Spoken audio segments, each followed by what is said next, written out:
रुद्र प्रताप ने शांत मुस्कान दी। डेनारियन, हमें आशा करनी चाहिए कि वह उतना ही लालची है जितना हमने सोचा था। रुद्र प्रताप मानो किसी विशेष क्षण की प्रतीक्षा कर रहे थे, किंतु वह निष्क्रिय बैठकर समय व्यतीत करने वालों में से नहीं थे। बहुत समय बीत चुका था जब उन्होंने लेबिरिंथ से बाहर कदम रखा था, और अब वह दृढ़ संकल्प के साथ डीप फ्लोज की ओर अग्रसर हो रहे थे। मार्ग में उनका सामना उन विकृत मोआई प्राणियों से हुआ जो कुछ समय के लिए नवम तल पर ऐसे विचरण करते थे मानो वह उनका निजी क्षेत्र हो, किंतु अब वे भयानक राक्षस उन पर आक्रमण करने का साहस नहीं जुटा पाए और केवल अलौकिक कराह जैसी ध्वनियां निकालते हुए सावधानी से उन्हें निहारते रहे। रुद्र प्रताप ने संतोष भरी हंसी के साथ कहा, पूर्वकाल में मैं तुम सबका संपूर्ण विनाश कर देता, किंतु अब तुम मेरे ग्रैंड लेबिरिंथ की रक्षा करने वाले प्रेरी कुत्तों के समान हो। और वह मोआई की भीड़ को चीरते हुए आगे बढ़ते गए। जैसे ही वह संकरे सुरंग में प्रवेश किए, मोआई भय और अराजकता के बीच उनसे दूरी बनाने की कोशिश करते हुए चीखने लगे कि वही मोआई जिन्होंने कभी उन्हें अत्यधिक कष्ट पहुंचाया था, अब सिर झुकाए भय से कांप रहे थे। वे ऐसे प्रतीत हो रहे थे जैसे शिकारी के सामने फंसे हुए असहाय खरगोश हों, और उन उग्र राक्षसों से बिल्कुल भिन्न लग रहे थे जिन्होंने कभी डीप फ्लो काउंट्स के सामने दांत निकालने का दुस्साहस किया था। ये केवल शारीरिक शक्ति का अंतर नहीं था, बल्कि उनकी उपस्थिति ही अब पुनर्तः भिन्न स्तर की हो चुकी थी। हाईलॉर्ड पद पर आरोहण करने और एक नेत्र स्वामी वोतान के वास्तविक नाम को जान लेने के बाद उनकी आभा इस सीमा तक जागृत हो चुकी थी कि उन्हें अधोलोक का राजा कहना भी अतिशयोक्ति नहीं होती। केवल प्रवृत्ति के आधार पर जीवित रहने वाले मोआई उस अपार प्रभुत्व को अनुभव कर रहे थे और विरोध करने का साहस नहीं जुटा पा रहे थे। इस प्रकार रुद्र प्रताप बिना किसी युद्ध में उलझे नवम तल को पार कर गए। दशम तल पर पहुंचते ही उनका स्वागत बोरियस के अब खंडहर बन चुके लेबिरिंथ ने किया। बोरियस को नवम तल से सहायता मिलती रही थी और वह मोआई के विरुद्ध संघर्ष करता रहा था, किंतु जैसे ही रुद्र प्रताप का लेबिरिंथ ग्रैंड लेबिरिंथ में उन्नत हुआ, उसका संपर्क पुनर्तः टूट गया और वह अकेले ही युद्ध लड़ने को विवश हो गया। पूर्व में वह स्वयं को बेहतर ढंग से बचा सकता था, किंतु जब से पड़ोसी बैरनों के लेबिरिंथ रुद्र प्रताप और उनकी आक्रमणकारी सेनाओं द्वारा नष्ट कर दिए गए, स्थिति और भी दयनीय हो गई। फिर भी विनपियसर बोरियस ने यह सिद्ध कर दिया कि उसे दशम तल का सर्वश्रेष्ठ योद्धा क्यों कहा जाता है। उसका लेबिरिंथ पुनर्तः ध्वस्त हो चुका था, फिर भी वह मोआई के विरुद्ध डटा हुआ था। रुको, बोरियस ने गर्जना की जब वह सहायता की प्रतीक्षा में एक हारते हुए युद्ध को किसी प्रकार संभाले हुए था। एक अधीनस्थ चिल्लाया, हम अब और नहीं टिक सकते। उसके वीर और निष्ठावान सैनिकों की युद्ध भावना भी क्षीण हो चुकी थी और यह स्पष्ट था कि संघर्ष अत्यंत भयंकर रहा है। कुछ सैनिक बोले, कम से कम लॉर्ड बोरियस को तो जीवित रहना चाहिए। बोरियस ने गंभीर स्वर में उत्तर दिया, नहीं, मैं अंत तक तुम्हारे साथ रहूंगा। जब तक आप जीवित रहेंगे, हम विनपियसर योद्धा, कृपया लेबिरिंथ को लेकर स्वयं को बचाए। स्थिति इतनी निराशाजनक थी कि कभी पीछे न हटने के लिए प्रसिद्ध सेना भी अब पलायन की बात सोचने लगी थी। गर्वित विंटर कैसल अनगिनत मोआई के आक्रमण से टूट चुका था, वे स्वतंत्र रूप से भीतर विचरण कर रहे थे। सैकड़ों सैनिक मारे जा चुके थे, केवल कुछ दर्जन शेष थे और कोई भी गंभीर घावों से अछूता नहीं था। किंतु अपने निष्ठावान अनुयायियों से मुंह मोड़ने के स्थान पर बोरियस ने अपनी तलवार और कसकर पकड़ ली और दृढ़ दृष्टि से कहा, हमारे पास कोई डाउनजेम शेष नहीं है। सैनिक निरुत्तर रह गए। मैं एक गौरवशाली योद्धा हूँ। बोरियस की आंखों से चिन्हगारियां निकल रही थीं। मैं दशम तल का बैरन हूँ और विंटर कैसल का स्वामी हूँ। मेरे लिए भागने का कोई स्थान नहीं है। क्रोधपूर्ण गर्जना के साथ उसकी तलवार घूमा और दर्जनों मोआई कटकर गिर पड़े, किंतु वे तुरंत फिर आ गए। मैं बोरियस विनपियसर हूँ। मैं नहीं भागूंगा। 2 महीने से अधिक चले युद्ध ने उसे भी थका दिया था। अब उसके प्रहार में केवल 3 मोआई मरे। राजा के साथ सैनिकों ने एक स्वर में छलांग लगाए और उसे घेर लिया। उनकी तलवारें निर्ममता से मोआई पर बरसने लगी, किंतु अंततः थकान और राक्षसों की दुष्टता भारी पड़ने लगी। एक एक कर सैनिक गिरते गए। आग! बोरियस ने अपने अनुयायियों को चीरते देख रक्त भरी चीख निकाली। वह सहायता न आने पर क्रोधित हुआ, अपने निर्णयों की मूर्खता को देर से समझते हुए। अंततः उसकी शक्ति क्षीण हो गई, तलवार आधे रास्ते में रुक गई और मोआई झुंड बनाकर उस पर टूट पड़े। उसके चेहरे पर भय नहीं, बल्कि हल्का पश्चाताप था। वह बुदबुदाया, खैर, ये काफी रोचक था। उसे अधोलोक में बिताए वे दिन स्मरण आए जब वह नवम तल के विजेता के साथ घूमता था। कम से कम वह समय नीरस नहीं था। मृत्यु समीप देखते हुए उसने अंतिम बार आक्रमण करने की इच्छा से कहा, आओ इसे चखो दुष्टों।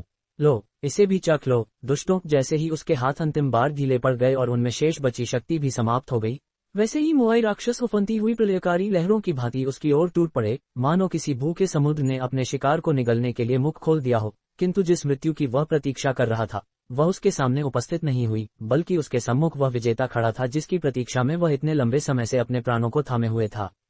मैं देर से पहुंचा, वरुणेश। रुद्र प्रताप की धीमी किंतु गंभीर आवाज उस रक्तरंजित रणभूमि में गूंज उठी और उसके स्वर में एक अजीब सी शांति थी जो उस भयानक दृश्य से बिल्कुल विपरीत प्रतीत होती थी।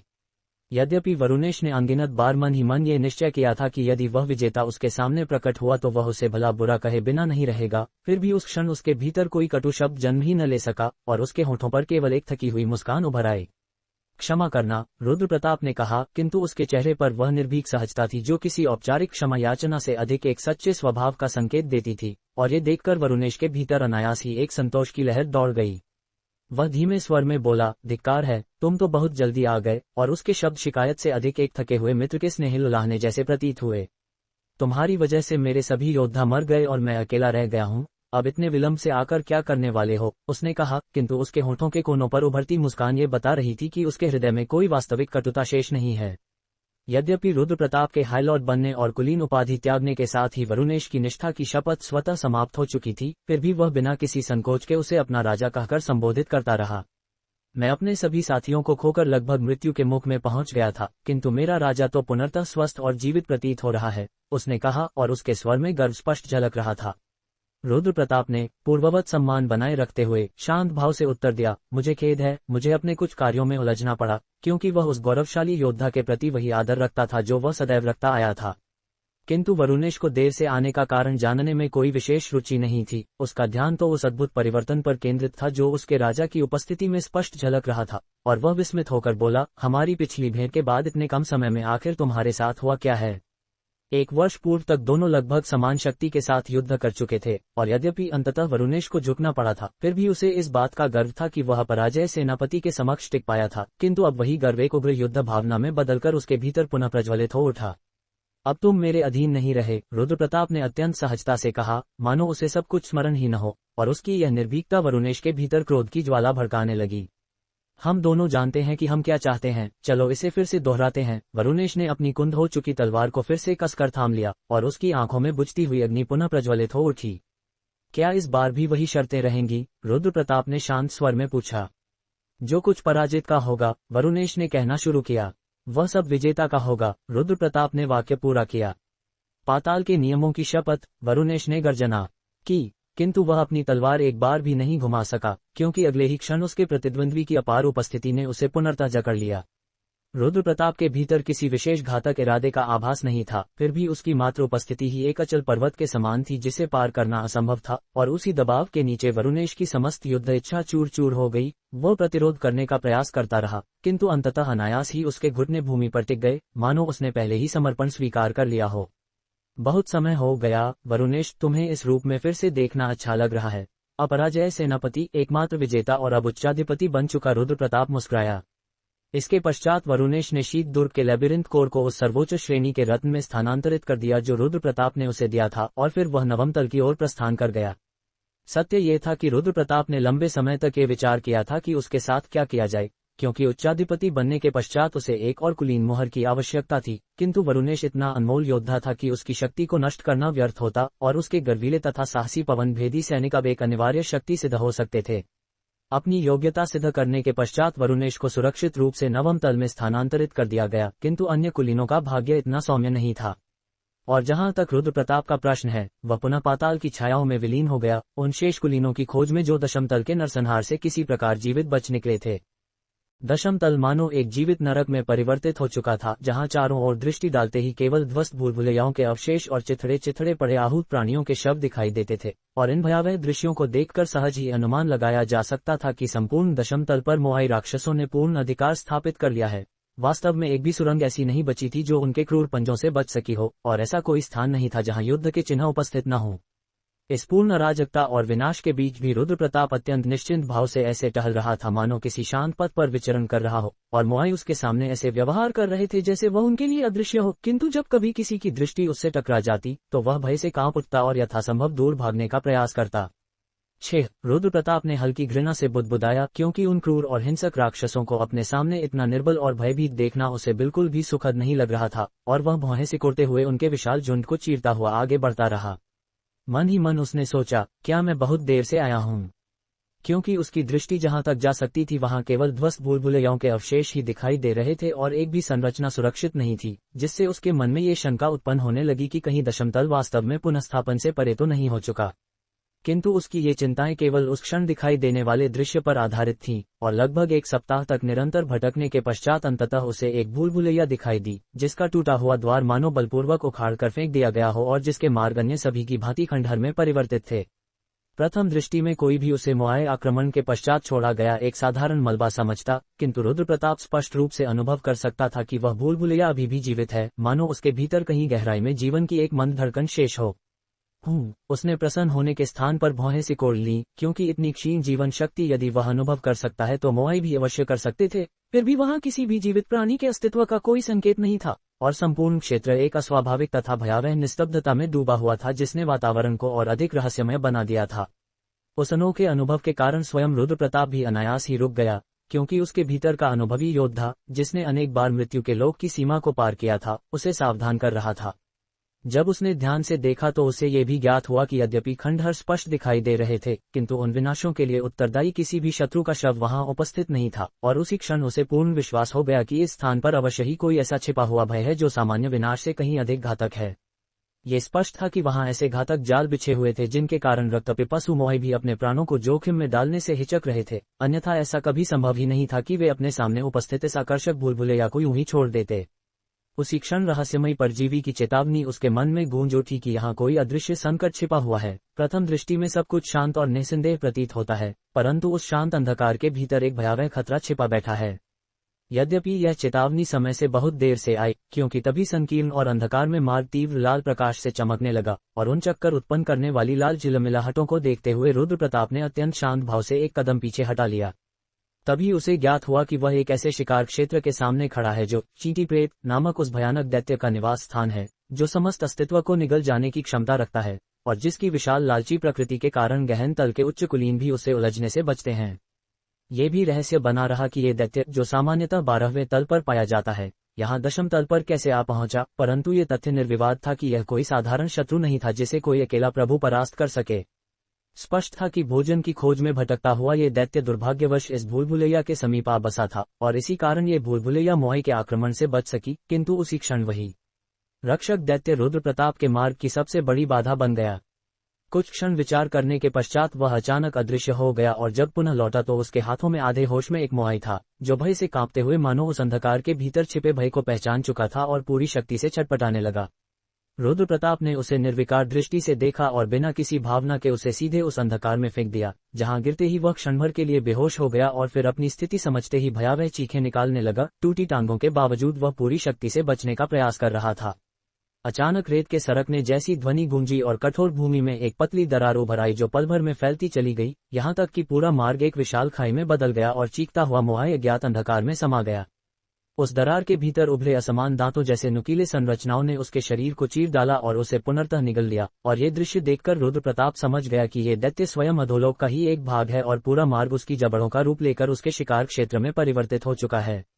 सामान्य व्यक्ति तो इस दृश्य मात्र से ही लौट जाता, और मोआई भी उसके भय से इस भूलभुलैया के पास आने का साहस नहीं कर रहे थे, परंतु भूलभुलैया के दृष्टिकोण से रुद्रप्रताप कोई साधारण व्यक्ति नहीं था। वह नवम तल का विजेता, अपराजित सेनापति और उच्च अधिपति था, जिसने स्वयं उस महाभूलभुलैया को देखा था जिसने हजारों प्राणियों को निगल लिया था।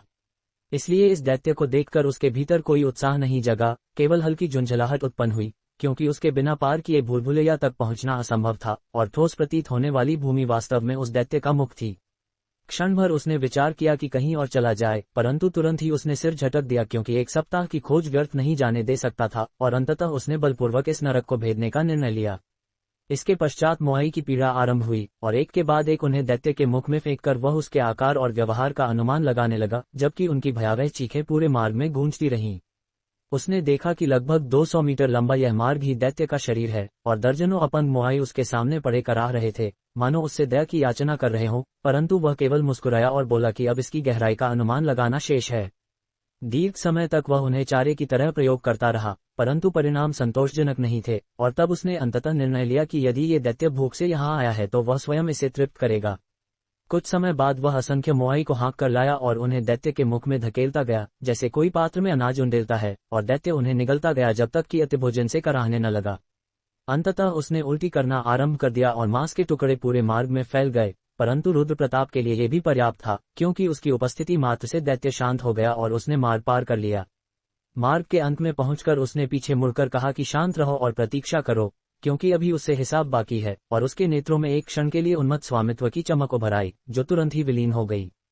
भूल भुलैया के भीतर ऐसा भयावह सन्नाटा पसरा हुआ था मानो स्वयं समय ने यहाँ आकर अपनी गति रोक दी हो, और यद्यपि रुद्र प्रताप उसके क्षेत्र में गहराई तक प्रवेश कर चुका था, फिर भी न तो किसी आहूत प्राणी की आहट सुनाई दी और न ही सक्रिय भूल भुलैया कोर की कोई हलचल दिखाई पड़ी, जिसके कारण वह इस निर्जन और रहस्यमय संरचना का पूरा निरीक्षण करने के बाद अंततः उसके स्वामी के कक्ष की ओर बढ़ गया। कौन है वहाँ? घने अंधकार में धूल से ढके सिंहासन पर बैठी एक थकी हुई क्षीण आवाज गूंजी, जबकि कमरे के मध्य में मंद प्रकाश बिखेरता कोर एक उदास मरणासन आभा फैला रहा था।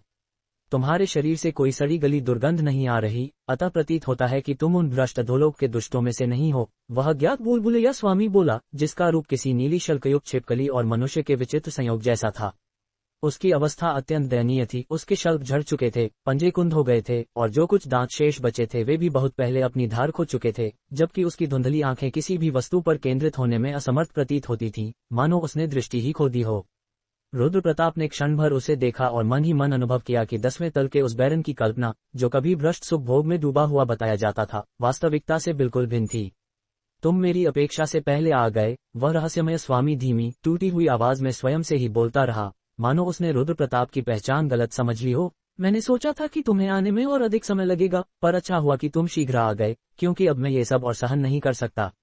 वह कुछ क्षण रुका, फिर थके स्वर में बोला, जैसा कि तुम देख सकते हो, मेरी भूल भुलैया विनाश के कगार पर खड़ी है। ऊर्जा रत्न तुरंत समाप्त हो गए और अब मेरे पास केवल एक और ही शेष है। रुद्र प्रताप व्यर्थ की बातों में समय नष्ट करने का इच्छुक नहीं था, अतः वह धीरे धीरे उसके निकट पहुंचा और घातक तीक्ष्ण ध्वनि के साथ अपनी तलवार म्यान से बाहर निकाल ली। किंतु दृष्टिहीन हो चुका वह स्वामी अपनी लज्जाजनक करुणा में बड़बड़ाता ही रहा, मुझे नहीं पता कि मैं तुम्हारे किस काम आ सकूंगा। रुद्र प्रताप का चेहरा निर्विकार रहा, जबकि वह अपने लक्ष्य नोबल की मुहर को खोजने के लिए सतर्क दृष्टि से चारों ओर देखता रहा। और मैं कभी समझ नहीं पाया कि काले व्यापारी क्या सोच रहे थे, वह स्वामी अचानक बोला। इन अप्रत्याशित शब्दों को सुनकर रुद्र प्रताप का हाथ प्रहार करने से ठीक पहले रुक गया। कम से कम वे मेरे लिए आए तो थे, अब जबकि मेरे स्वामी ने मुझे त्याग दिया है, वही एकमात्र है जिन पर मैं निर्भर रह सकता हूँ, वह करुण स्वर में बोलता रहा। अब रुद्र प्रताप स्वयं को रोक न सका और उसने कठोर स्वर में पूछा, क्या तुमने पहले कभी काले व्यापारियों से सौदा किया है? उसके प्रश्न से वह प्राणी भय से कांप उठा और विस्मित होकर बोला, क्या तुम 11वें तल से आए हो? रुद्र प्रताप ने उसकी गलतफहमी का लाभ उठाने का निश्चय किया और कठोर तिरस्कारपूर्ण स्वर में कहा, मेरे प्रश्न का उत्तर दो। भयभीत स्वामी तुरंत झुक गया और कांपती आवाज में बोला, मैं केवल इस भयानक युद्ध से निकलने का मार्ग चाहता था। इस तुच्छ प्राणी का कभी भी अपने स्वामी से विश्वासघात कर काले व्यापारियों का साथ देने का इरादा नहीं था, कृपया विश्वास करें। मैं दोबारा नहीं कहूंगा, उत्तर दो, रुद्र प्रताप ने और भी कठोर स्वर में दोहराया। वह जानता था कि उच्च तल के दूत कितने अहंकारी और प्रभावशाली होते हैं, और उसने उसी अधिकारपूर्ण दबाव से उसे कोने में धकेल दिया। अंततः वह भयभीत प्राणी बोला, प्रस्ताव उन्होंने स्वयं रखा था, उन्होंने कहा कि यदि मैं उनके साथ सहयोग करूं तो वे मुझे इस अभिशप्त युद्ध से बचा लेंगे। रुद्र प्रताप ने सत्य दृष्टि सक्रिय की और पाया कि वह स्वामी या तो उसके उच्च पद के भय से कांप रहा था या आसन मृत्यु से। वे तुमसे मिलने कब आए थे? उसने पूछा, क्योंकि अधोलोक से उनके लापता होने को 1 वर्ष से अधिक समय बीत चुका था। लगभग 2 महीने पहले, वह बोला, जब मैं उन भयानक राक्षसों से युद्ध कर रहा था, तब काले व्यापारियों का एक स्वयंभू दूत मेरे पास आया। रुद्र प्रताप के मन में विचारों का तूफान उठ खड़ा हुआ, क्योंकि वही समय था जब उसने उच्चाधिपति की शक्ति जागृत की थी और महान भूल भुलैया का जन्म हुआ था, और अधोलोक की अनेक घटनाओं के पीछे उनकी गुप्त चालें रही थीं, इसलिए उनके पुनः प्रकट होने को मात्र संयोग नहीं माना जा सकता था। वह भयावह गंभीरता से बोला, मुझे विस्तार से बताओ कि उन्होंने तुम्हें क्या प्रस्ताव दिया और किस प्रकार सहायता करने का वचन दिया, क्योंकि तुम्हारे उत्तर के आधार पर ही मैं ये तय करूंगा कि तुम्हारी बात ऊपर तक पहुंचाई जाए या नहीं। कमरे में फिर से भारी सन्नाटा छा गया, और मन प्रकाश में कांपता हुआ वह स्वामी अपने भाग्य का निर्णय सुनाने को तैयार बैठा था। अंधकार से भरी उस दीर्घ सुरंग के अंतिम सिरे पर खड़ा होकर रुद्र प्रताप कुछ क्षणों तक स्थिर दृष्टि से शून्य को निहारता रहा, मानो वह उस अदृश्य उपस्थिति की धड़कनों को सुन सकता हो जो अब तक उसकी छाया बनकर उसका पीछा कर रही थी। उसके शब्दों में कोई ऊंचाई नहीं थी, फिर भी उनमें ऐसा आदेश छिपा था जिसे अनसुना करना असंभव था। स्वयं को प्रकट करो, उसने धीमे किंतु कठोर स्वर में कहा। कुछ पल तक केवल नीरवता रही, फिर जैसे स्वयं अंधकार ने आकार लेना शुरू किया। छाया धीरे धीरे सघन हुई और उसके भीतर से एक आकृति उभरी, लंबा कद, काले धुएं जैसी चादर और आंखें जो किसी गहरे अथाह कुएं की तरह प्रतीत होती थीं। रुद्र प्रताप की भौहें हल्की सिकुड़ गईं, पर उसके चेहरे पर आश्चर्य का कोई चिन्ह नहीं था। तो अंततः तुम सामने आ ही गए, उसने कहा, जैसे वह पहले से ही इस क्षण की प्रतीक्षा कर रहा हो। वह रहस्यमय व्यक्ति कुछ कदम आगे बढ़ा और धीमे स्वर में बोला, तुम्हें ढूंढना कठिन नहीं था, उच्च स्वामी। 10वें तल पर तुम्हारी छाया हर दिशा में फैल चुकी है। रुद्र प्रताप ने अपनी तलवार की मूठ पर ढीली पकड़ बनाए रखते हुए पूछा, तुम कौन हो और इतने समय से मेरा पीछा क्यों कर रहे हो? उस अजनबी ने हल्की मुस्कान के साथ सिर झुकाया, मानो किसी महान सत्ता के सामने प्रणाम कर रहा हो। मैं केवल एक दूत हूँ, उन लोगों की ओर से जो लंबे समय से तुम्हारी प्रतीक्षा कर रहे हैं। रुद्र प्रताप की आंखों में एक क्षीण चमक उभरी। क्या तुम काले व्यापारियों की बात कर रहे हो? उस व्यक्ति ने सीधे उत्तर नहीं दिया, पर उसकी चुप्पी ही पर्याप्त थी। कुछ क्षणों तक दोनों के बीच भारी सन्नाटा पसरा रहा, फिर रुद्र प्रताप धीरे धीरे उसके चारों ओर घूमने लगा, जैसे किसी पहेली को परख रहा हो। तो अंततः वे स्वयं सामने आने का साहस जुटा ही चुके हैं, उसने गहरी आवाज में कहा। बताओ, वे मुझसे क्या चाहते हैं? दूत ने उत्तर देने से पहले एक लंबी सांस ली, मानो शब्दों का चयन सावधानी से कर रहा हो। वे कहते हैं कि युद्ध का संतुलन बदलने वाला है और केवल वही व्यक्ति इस परिवर्तन का स्वामी बन सकता है जिसके पास सभी मोहरों की शक्ति एकत्र हो। रुद्र प्रताप के होठों पर एक हल्की ठंडी मुस्कान आई। और उन्हें लगता है कि वह व्यक्ति मैं हूं? उन्हें लगता नहीं, दूत बोला, वे निश्चित हैं। ये सुनकर रुद्र प्रताप कुछ क्षण मौन रहा, फिर उसने अपना सिर हल्का झुकाया, जैसे किसी दूर के विचार में खो गया हो। यदि वे सच में ऐसा मानते हैं, उसने अंततः कहा, तो उन्हें स्वयं आकर मुझसे बात करनी होगी। मैं छायाओं से सौदे नहीं करता। दूत ने तुरंत उत्तर नहीं दिया, पर उसकी आंखों में एक क्षण के लिए असहजता झलक गई। तुम्हारा संदेश मैं पहुंचा दूंगा, उसने धीरे से कहा। रुद्र प्रताप मुड़ा और सुरंग की गहराई की ओर बढ़ने लगा, मानो बातचीत पहले ही समाप्त हो चुकी हो। पीछे खड़ा दूत उसे जाता हुआ देखता रहा और उसके मन में एक ही विचार गूंज रहा था। जिस शक्ति को वह अभी देखकर जा रहा था, वह केवल एक शासक की नहीं, बल्कि एक ऐसे तूफान की थी जो पूरे अधोलोक का स्वरूप बदल सकता था।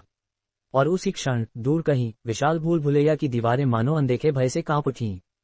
रुद्र प्रताप ने जब उन 8 मोहरों को अपनी हथेली पर फैला कर देखा, तो उनके भीतर से निकलती गहरी धुंधली आभा मानो पूरे कक्ष के वातावरण को भारी बना रही थी, जैसे स्वयं अधोलोक की अनगिनत आत्माएं उन धातु के छोटे से प्रतीकों में कैद होकर उसकी शक्ति में समाहित होने की प्रतीक्षा कर रही हों। कुछ क्षणों तक वह उन्हें निहारता रहा और फिर धीमे से मुस्कुराया। वह मुस्कान किसी साधारण संतोष की नहीं, बल्कि उस व्यक्ति की थी जो हर नए कदम के साथ अपने साम्राज्य को और गहरा और भयावह बनता देख रहा हो। तो अब समय आ गया है, उसने धीमे स्वर में कहा, मानो स्वयं से ही संवाद कर रहा हो। वह धीरे धीरे सिंहासन के सामने खड़ा हुआ और जैसे ही उसने पहली मुहर को अपने शरीर में समाहित किया, पूरे कक्ष में एक तीव्र कंपन फैल गया। गहरी नीली ऊर्जा की लहरें उसके शरीर के चारों ओर घूमने लगी और उसकी आंखों में चमकती रोशनी और भी प्रखर हो उठी। एक एक कर सभी मुहरें उसके भीतर विलीन होती चली गईं और हर बार उसके भीतर की शक्ति और भी घनी और भी विशाल होती चली गई, मानो कोई अथाह महासागर अपनी सीमाएं तोड़कर फैल रहा हो। जब अंतिम मुहर भी समा गई, तो कुछ क्षणों तक पूर्ण निस्तब्धता छाई रही। फिर रुद्र प्रताप ने धीरे से आंखें खोलीं। उसकी उपस्थिति अब पहले से कहीं अधिक भारी और दमनकारी हो चुकी थी, इतनी कि कक्ष की दीवारें तक मानो उसके अस्तित्व के भार को सहने के लिए संघर्ष कर रही हों। उसने गहरी सांस ली और धीरे से कहा, अब ये 10वां तल मेरे लिए बहुत छोटा हो चुका है। उसी समय भूल भुलैया के बाहरी भाग में सैकड़ों मोआई शांतिपूर्वक स्थिर खड़े थे, मानो किसी अदृश्य आदेश की प्रतीक्षा कर रहे हों। उनके धुंधले नेत्रों में अभी भी वही मिश्रित भाव थे, पीड़ा, पश्चाताप और एक अजीब सी श्रद्धा, जैसे वे अपने खोए हुए अतीत और नए स्वामी के बीच झूल रहे हों। डोमिनिक कुछ दूरी पर खड़ी उन्हें देख रही थी और उसके चेहरे पर हल्की चिंता स्पष्ट थी। यदि इन्हें वास्तव में पुनर्स्थापित किया जा सका, उसने धीरे से कहा, तो हमारी शक्ति कई गुना बढ़ जाएगी, पर इनके भीतर की विकृति भी उतनी ही गहरी है। पास खड़े महेश्वर सिंह ने गंभीर स्वर में उत्तर दिया, स्वामी का निर्णय कभी व्यर्थ नहीं होता। यदि उन्होंने इन्हें साथ लाया है, तो अवश्य ही इसके पीछे कोई दूरदर्शी उद्देश्य है। कक्ष के भीतर रुद्र प्रताप धीरे धीरे सिंहासन पर बैठ गया। उसके मन में अब केवल शक्ति बढ़ाने का विचार नहीं था, बल्कि उससे भी अधिक गहरी योजना आकार ले रही थी। काले व्यापारी, युद्ध से टूटते हुए कुलीन और अधोलोक में फैलती अराजकता, ये सब अलग अलग घटनाएं नहीं थीं, बल्कि एक ही अदृश्य धागे से बंधी हुई प्रतीत हो रही थीं। उसने अपनी उंगलियों को सिंहासन के बाहों पर हल्के से थपथपाया और बुदबुदाया, यदि वे सच में कोई बड़ा खेल खेल रहे हैं, तो अंत में जीत मेरी ही होगी। उसकी आंखों में एक क्षण के लिए वही उन्मादी स्वामित्व की चमक फिर से उभरी, जो किसी भी सीमा को स्वीकार नहीं करती थी। कुछ समय बाद कक्ष के द्वार पर हल्की आहट हुई। डोमिनिक अंदर आए और सिर झुकाकर बोली, स्वामी, मोए शांत हैं, पर उनकी ऊर्जा अस्थिर है। ऐसा लगता है जैसे वे किसी परिवर्तन की प्रतीक्षा कर रहे हों। रुद्र प्रताप ने बिना हिले उत्तर दिया, वे प्रतीक्षा नहीं कर रहे, वे याद कर रहे हैं। डोमिनिक ने सिर उठाकर उसकी ओर देखा, पर उसके शब्दों का अर्थ पूरी तरह समझ नहीं पाए। रुद्र प्रताप धीरे से खड़ा हुआ और कक्ष के विशाल द्वार की ओर बढ़ा। जब उनका अतीत पूरी तरह जागेगा, उसने गहरे स्वर में कहा, तब अधोलोक एक नई सेना देखेगा। भूल भुलैया की दीवारों के पार, कहीं बहुत दूर, अंधकार की गहराइयों में एक अनजानी शक्ति हलचल करने लगी, मानो आने वाले परिवर्तन की आहट को महसूस कर रही हो। और उस क्षण ये स्पष्ट था कि रुद्र प्रताप की कहानी अब केवल मोहरें इकट्ठा करने की नहीं रही, यह एक ऐसे साम्राज्य के जन्म की शुरुआत थी जो पूरे अधोलोक की नियति को बदलने वाला था। भूल भुलैया के गहन अंधकार में जैसे ही रुद्र प्रताप ने कदम रखा, वातावरण अचानक असामान्य रूप से भारी हो उठा, मानो स्वयं अधोलोक की श्वास उसकी उपस्थिति को पहचानकर धीमी पड़ गई हो। दीवारों पर फैली काली नमी धीरे धीरे सरक रही थी, जैसे कोई अदृश्य चेतना उसकी हर गतिविधि पर दृष्टि रखे हुए हो, और उस क्षण उसे स्पष्ट अनुभव हुआ कि यह स्थान केवल पत्थर और सुरंगों का जाल नहीं, बल्कि एक जीवित सत्ता है जो अपनी गहराइयों में अनगिनत रहस्य छिपाए बैठी है। उसके पीछे कुछ दूरी पर महेश्वर सिंह और डोमिनिक सावधानी से चल रहे थे, परंतु दोनों के चेहरे पर स्पष्ट तनाव था, क्योंकि जितना भीतर वे बढ़ते जा रहे थे, उतना ही अधिक वातावरण में एक अनकहा भय घुलता जा रहा था, ऐसा भय जो बिना किसी आवाज के मन के भीतर उतरकर धड़कनों को असामान्य कर देता है। अचानक दूर कहीं से धीमी सी ध्वनि गूंजी, जैसे किसी विशाल पत्थर के खिसकने की आवाज, और उसी के साथ सुरंग के अंतिम छोर पर एक मंदलाल आभा प्रकट हुई, जो धीरे धीरे तीव्र होती जा रही थी। रुद्र प्रताप बिना रुके उसी दिशा में बढ़ता रहा, और जैसे ही वह उस विशाल कक्ष में पहुंचा, उसके सामने का दृश्य देखकर एक क्षण के लिए स्वयं उसकी आंखों में भी हल्की सी गंभीरता उतर आई। कक्ष के मध्य में एक प्राचीन वेदी थी, जिस पर गहरे काले धुएं की लपटें उठ रही थीं, और उसके चारों ओर कई आकृतियां खड़ी थीं, लंबे काले वस्त्रों में लिपटी, चेहरों पर धातु के मुखौटे, जिनकी आंखों की जगह केवल खाली अंधकार था। वातावरण में ऐसी ठंडी शक्ति व्याप्त थी कि मानो समय स्वयं उस स्थान पर ठहर गया हो। उनमें से एक आकृति धीरे धीरे आगे बढ़ी और गहरे खोखले स्वर में बोली, अंततः अधोलोक का नया स्वामी हमारे सामने उपस्थित है, रुद्र प्रताप। महेश्वर सिंह ने तुरंत अपनी तलवार की मूठ कसवी, पर रुद्र प्रताप ने हल्के संकेत से उसे शांत रहने को कहा। उसकी दृष्टि सीधे उस मुखौटाधारी पर टिकी थी, और उसने शांत परंतु अत्यंत भारी स्वर में पूछा, तुम लोग वही हो जिन्हें लोग अंधकार के व्यापारी कहते हैं? आकृति ने धीमे से सिर झुकाया। हम व्यापारी नहीं, वह बोली, हम संतुलन के संरक्षक हैं। जब भी अधोलोक की शक्ति एक दिशा में अत्यधिक झुकती है, हम उसे नियंत्रित करने आते हैं। कक्ष में एक क्षण के लिए पूर्ण निस्तब्धता छा गई। फिर रुद्र प्रताप हल्के से मुस्कुराया, वह मुस्कान शांत थी, पर उसमें स्पष्ट चुनौती छिपी हुई थी। तो तुम मुझे नियंत्रित करने आए हो? उसके शब्दों के साथ ही पूरे कक्ष की हवा अचानक भारी हो गई, और वेदी की ज्वालाएं उग्र होकर ऊपर उठने लगीं। मुखौटाधारी आकृति ने उत्तर दिया, नहीं, हम तुम्हें चेतावनी देने आए हैं। जिस शक्ति को तुम जागृत कर रहे हो, वह केवल अधोलोक ही नहीं, तीनों लोकों के संतुलन को तोड़ सकती है। डोमिनिक ने विस्मित होकर रुद्र प्रताप की ओर देखा, पर उसके चेहरे पर कोई आश्चर्य नहीं था, केवल गहरी जिज्ञासा थी। और यदि संतुलन टूट जाए तो? उसने शांत स्वर में पूछा। कुछ क्षणों तक कोई उत्तर नहीं आया, फिर वही आकृति बोली, तो वह सत्ता जागेगी जिसे स्वयं मृत्यु भी नियंत्रित नहीं कर सकती। इन शब्दों के साथ ही कक्ष की दीवारों पर अजीब प्रतीक चमकने लगे, और हवा में एक गहरी कराह जैसी ध्वनि गूंज उठी, मानो किसी प्राचीन शक्ति का नाम लिया गया हो। पर रुद्र प्रताप की आंखों में भय का नामोनिशान नहीं था। वह धीरे धीरे वेदी के पास पहुंचा और काली ज्वालाओं को देखते हुए बोला, यदि वह सत्ता सच में इतनी शक्तिशाली है, तो मैं उसे भी अपने सामने झुकाऊंगा। उसके शब्दों में ऐसा अटूट विश्वास था कि कुछ क्षणों के लिए स्वयं मुखौटाधारी भी मौन रह गए। अचानक कक्ष के एक कोने से भारी कदमों की आवाज आई। सबकी दृष्टि उधर मुड़ी, और अंधकार से एक विशाल आकृति बाहर आई। वह एक मोआई था, पर बाकी सबसे अलग। उसकी आंखों में अब खालीपन नहीं, बल्कि स्पष्ट चेतना और पीड़ा थी, जैसे वह अपने लंबे श्राप से जागा हो। वह घुटनों के बल गिर गया और भारी स्वर में बोला, स्वामी, मुझे सब याद आ गया है। कक्ष में उपस्थित हर व्यक्ति स्तब्ध रह गया। रुद्र प्रताप धीरे धीरे उसकी ओर बढ़ा, और उसकी आंखों में पहली बार हल्की जिज्ञासा के साथ गंभीरता झलकी। तो बताओ, उसने गहरे स्वर में कहा, अधोलोक का असली इतिहास क्या है? मोआई ने सिर उठाया, और उसकी आंखों में भय और सम्मान दोनों थे। स्वामी, ये संसार कभी 3 शासकों द्वारा संचालित था, और आप उनमें से एक के पुनर्जन्म हैं। उस क्षण जैसे पूरा कक्ष मौन हो गया, हवा तक स्थिर हो गई, और रुद्र प्रताप की आंखों में पहली बार एक गहरी, रहस्यमयी चमक उभरी, जैसे उसके भीतर छिपी कोई प्राचीन स्मृति जागने लगी हो। महाकक्ष में फैली गूंज धीरे धीरे शांत होने लगी, परंतु उस शांति के भीतर एक अदृश्य तनाव स्पष्ट रूप से महसूस किया जा सकता था, मानो स्वयं भूल भुलैया अपने स्वामी के अगले शब्दों की प्रतीक्षा कर रही हो। रुद्र प्रताप स्थिर खड़ा रहा, उसकी दृष्टि उन दो प्रज्वलित कोरों पर टिकी थी जो अब पहले से कहीं अधिक जीवित प्रतीत हो रहे थे, जैसे किसी गहरी चेतना ने भीतर से आंखें खोल दी हों। कुछ क्षणों तक केवल हवा की लंबी करुण ध्वनि सुनाई देती रही, और फिर अचानक वातावरण में एक हल्की कंपन उठी, जैसे किसी विशाल हृदय की धीमी धड़कन पूरे कक्ष में फैल गई हो। रुद्र प्रताप ने धीमे परंतु दृढ़ स्वर में कहा, तो आखिरकार तुम समझ गए कि हम दोनों का संघर्ष व्यर्थ है, क्योंकि जितना तुम मुझे निगलना चाहते हो उतना ही मैं तुम्हें वश में करना चाहता हूँ। हवा एक बार फिर घूमी, इस बार उसकी ध्वनि में पहले जैसी आक्रामकता नहीं थी, बल्कि एक अनिश्चित झिझक थी, जैसे कोई जिद्दी बालक पहली बार समझौते के बारे में सोच रहा हो। रुद्र प्रताप के होठों पर हल्की मुस्कान उभरी। सुनो, वह आगे बोला, मैं तुम्हें शक्ति दूंगा, वह शक्ति जो तुम्हें पहले कभी नहीं मिली। पर बदले में तुम मेरे आदेश के बिना किसी को निगलोगे नहीं और मेरे सैनिकों को कभी हानि नहीं पहुंचाओगे। एक क्षण के लिए पूरा कक्ष स्थिर हो गया, और फिर अचानक दोनों कोरों से गहरी लाल आभा फैल गई, जिसने पूरे कक्ष को रक्तिम प्रकाश से भर दिया।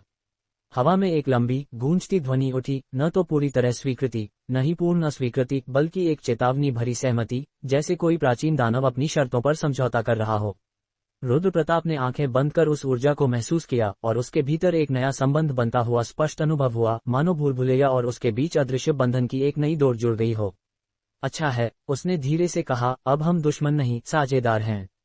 उसी समय बाहर विशाल प्रांगण में नागा योद्धाओं की पंक्तियां अनुशासन से खड़ी थीं, और डोमिनिक उनके बीच व्यवस्था बनाए रखने में लगी थी, परंतु उसके मन में अभी भी असंख्य प्रश्न घूम रहे थे। जैसे ही रुद्र प्रताप बाहर आया, पूरा प्रांगण एक साथ झुक गया, और सैकड़ों आवाजों में एक साथ स्वामी की गूंज उठी। उसकी उपस्थिति पहले से कहीं अधिक भारी थी, और जो भी उसके निकट खड़ा था उसे सहज ही महसूस हो रहा था कि उसके भीतर कोई नई भयावह शक्ति जाग चुकी है। महेश्वर सिंह आगे बढ़ा और बोला, स्वामी, सैनिक पूरी तरह तैयार हैं, परंतु हम अभी भी यह नहीं समझ पा रहे कि इन्हें वापस किसने भेजा। रुद्र प्रताप ने कुछ क्षणों तक मौन रहकर सबको देखा, फिर शांत स्वर में कहा, जिस शक्ति को हम अपना घर कहते हैं वही अब हमारी सहयोगी बन चुकी है। डोमिनिक की आंखों में आश्चर्य चमक उठा। क्या आपने उससे समझौता कर लिया? रुद्र प्रताप ने हल्का सा सिर हिलाया। प्रांगण में खड़े सभी योद्धाओं के बीच हलचल फैल गई, क्योंकि यह बात वे भली भांति जानते थे कि महान भूलभुलैया को वश में करना असंभव माना जाता था। अब रुद्र प्रताप ने ऊंचे स्वर में कहा, हमारा अगला लक्ष्य शुरू होता है। ये युद्ध केवल जीवित रहने का नहीं, बल्कि अधोलोक पर पूर्ण अधिकार का है। उसके शब्दों के साथ ही हवा में एक तीखी ऊर्जा फैल गई, और सभी सैनिकों के हृदय में एक साथ उत्साह और भय का मिश्रण भर गया। उसी रात, जब पूरा भूलभुलैया शांत था और केवल दूर से आती हवा की ध्वनि सुनाई दे रही थी, रुद्र प्रताप अकेला खड़ा आकाश की ओर देख रहा था, उस अंधकार में आकाश की ओर जहां कोई तारे नहीं थे, केवल गहरी शून्यता थी। उसने धीरे से अपनी मुट्ठी कस ली और उसकी आंखों में लाल चमक उभरी। अब अगला कदम, उसने स्वयं से कहा, काउंट की मोहरें। उसे स्पष्ट अनुभव हो रहा था कि उसकी नई शक्ति अभी अधूरी है, और यदि उसे सच में अपने नाम लालसा के स्वामी के योग्य बनना है, तो उसे और भी प्राचीन शक्तियों को अपने भीतर समाहित करना होगा। दूर कहीं से भूलभुलैया की धीमी, संतुष्ट ध्वनि आई, जैसे वह उसके विचारों से सहमत हो। रुद्र प्रताप हल्का सा मुस्कुराया। तैयार रहो, उसने अंधकार से कहा, अब असली शिकार शुरू होगा। और उसी क्षण दूर गहराइयों में एक प्राचीन, भयावह ऊर्जा हल्की सी जाग उठी, मानो किसी ने उसकी चुनौती स्वीकार कर ली हो। रुद्र प्रताप ने गहरी सांस ली और अपने नए बल का एहसास करते हुए भूलभुलैया के भीतर की ओर कदम बढ़ाए। उसके हाथ में अब लालसा की मोहर चमक रही थी, और उसके चारों ओर की हवा में हल्की कंपन फैल रही थी, मानो भूलभुलैया स्वयं उसकी शक्ति को पहचान रही हो। प्रांगण में खड़े नागा योद्धा और नायकों ने भी उसकी गति महसूस की। प्रत्येक कदम के साथ भूलभुलैया के भीतर छिपे हुए प्राचीन रक्षक, जो वर्षों से शांत थे, धीरे धीरे जागने लगे। इन रक्षकों में से सबसे खतरनाक था काउंट स्तर का एक शासक, जिसकी शक्ति अब तक केवल अधोलोक में सुनाई देती थी। रुद्र प्रताप ने अपनी दृष्टि से पूरे प्रांगण को नापा। उसके हाथ में मुहर कस गई, और अचानक उसे लगा जैसे हर नागा योद्धा और नायकों की ऊर्जा उसके भीतर प्रवाहित हो रही हो। उसने धीमे लेकिन दृढ़ स्वर में कहा, काउंट की मोहरें, अब मैं तुम्हें ढूंढ लूंगा। हर शक्ति जो मेरे नाम की योग्य हो सकती है, वह मेरे अधीन आएगी। उसी समय भूलभुलैया के गहरे अंधकार से एक भयंकर गर्जना उठी। काउंट स्तर के शासक ने पहली बार अपनी उपस्थिति महसूस करवाए। उसकी ऊर्जा इतनी भारी थी कि रुद्र प्रताप की आंखों में लाल चमक और गहरी हो गई। तुमने मेरी नींद भंग कर दी है, गहरी गर्जना में स्वर उठा, और अब तुम्हें उसका मूल्य चुकाना होगा। रुद्र प्रताप ने हल्का मुस्कुराते हुए अपनी तलवार उठाई और धीरे धीरे लालसा की मोहर को ऊपर उठाया। यदि तुम मेरे मार्ग में बाधा बनोगे, उसने कहा, तो तुम्हारा अस्तित्व मेरे द्वारा समाप्त किया जाएगा। लेकिन यदि तुम समझौता करना चाहो, तो मेरी शक्ति तुम्हें भी लाभ पहुंचा सकती है। काउंट स्तर का शासक ने पहली बार रुका, उसकी छाया प्रांगण में फैल गई। उसकी ऊर्जा इतनी विशाल थी कि भूल भुलैया के कोनों में हल्की हल्की दरारें दिखाई देने लगीं। तुम इतनी शक्ति कैसे हासिल कर सकते हो? गर्जना में झिझक झलक रही थी, परंतु तुरंत ही वह फिर कठोर स्वर में बदल गई। रुद्र प्रताप ने अपनी आंखें बंद की और अपनी शक्ति को भीतर से महसूस किया। उसके रक्त में बहती ऊर्जा, लालसा की शक्ति, अब उसे इस अधोलोक में किसी भी काउंट स्तर के शासक से नहीं डरने दे रही थी। मैं लालसा का स्वामी हूँ, और अब तक जो कुछ भी खोया गया मैं उसे वापस लूंगा, उसने धीमे और शक्तिशाली स्वर में कहा। वह काउंट की ओर बढ़ा, और जैसे ही उसकी तलवार ने हल्की चमक के साथ हवा को काटा, भूल भुलैया में छिपे हुए प्राचीन रक्षक और नागा नायक एक साथ गूंज उठे। स्वामी, आपका मार्ग सुरक्षित है, डोमिनिक ने कहा और अपने हाथ में हल्की रोशनी को फैलाते हुए संकेत दिया कि सभी तैयार हैं।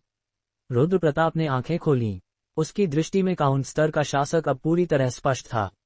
उसकी विशाल आकृति काले और लाल ऊर्जा से भरी हुई भूल भुलैया के अंधकार में भय पैदा कर रही थी। लेकिन रुद्र प्रताप डरने वाला नहीं था। उसने तलवार कसकर पकड़ी और अपनी मुट्ठी में मुहर दबाई।